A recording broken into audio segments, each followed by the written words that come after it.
Hello, my name is Winston Nunes. This thesis presentation is about performance analysis of the structural test of lightweight arches. The presentation is divided in three sections: the literary review to understand the basics of our topic, the description of the test, and the analysis of their outcome. In literature review, we must explain the concept of digital fabrication. Basically, it's the use of new elements and building surface, designed by a software and physically constructed with a subtractive or additive manufacturing process, like CNC milling machines or 3D printers, respectively. A total of three types of tests were run into two different types of arches, which were tested until failure: the shell-type house arch and the externally post-tensionally deployable arch. The first type of test, named A, is a single load 3-point bench. The test B, a 6-point load which simulated a distributed force over the arch, while the test C, which simulated lateral wing conditions using a 3-point attachment. The tests A, B, and C were run twice each in 6 shell-type house arches, while the test B was run once in one externally post-tensionally deployable arch. Each test was analyzed with linear variable differential transformer or LVDT to understand the deformation of the arch under the loads, with load cells to see how much load was used. Also, individual strain gauges were distributed in every union of the arches to measure the microstrain. Let's take a look at the test A results. In the left figure, we can observe how the displacement grows in the middle of the arch in correlation with the force applied at the point in both sides of the arches. It is easy to identify difference in stiffness applying the same force, where the second arch, A2, shows a longer displacement in contrast with the first arch, A1. In both arches, the displacement in one side is higher than the other side, and one reason may be because the test conditions was not completely centered.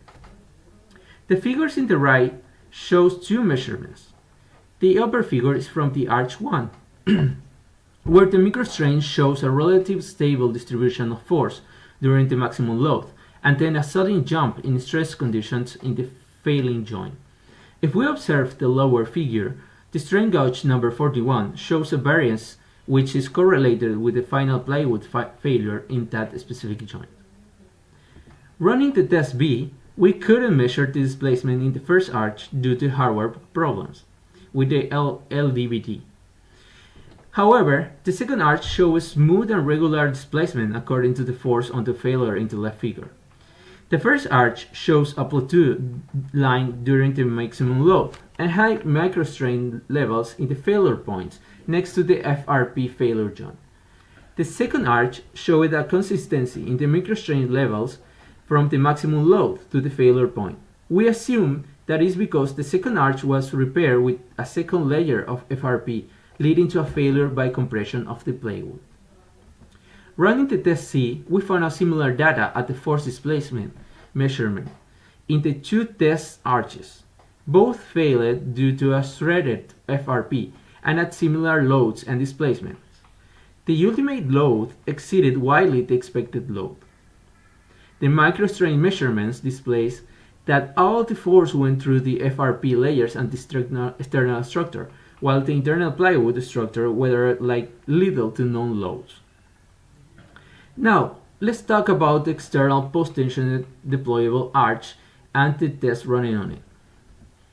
Basically, we attach two arches together, providing enough stability to allow a simulated distributed loading and see how much can stand. The force displacement showing more than 4 centimeters of displacement, while the maximum load was 70.78 kilonewtons.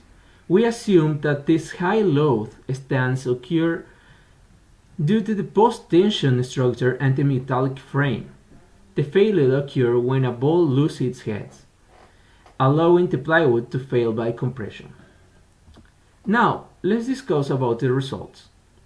In the shell-type house arch, We found that the single bending and distributed force bending tests produced both two types of failures, the FRP thread and the plywood compression failure. The test C, or wind conditions, displayed outstanding support under those circumstances. If we consider that crosswind expected under work conditions will be almost half of the total load supported by the arches. Both arches have key benefits in structural capacity, especially the externally post-tension deployable arch, with an outstanding 17 kN of low tension support. The shell-top house arch also provides good results under test C, with a wind standing capacity of almost the double of the wind conditions. Thank you.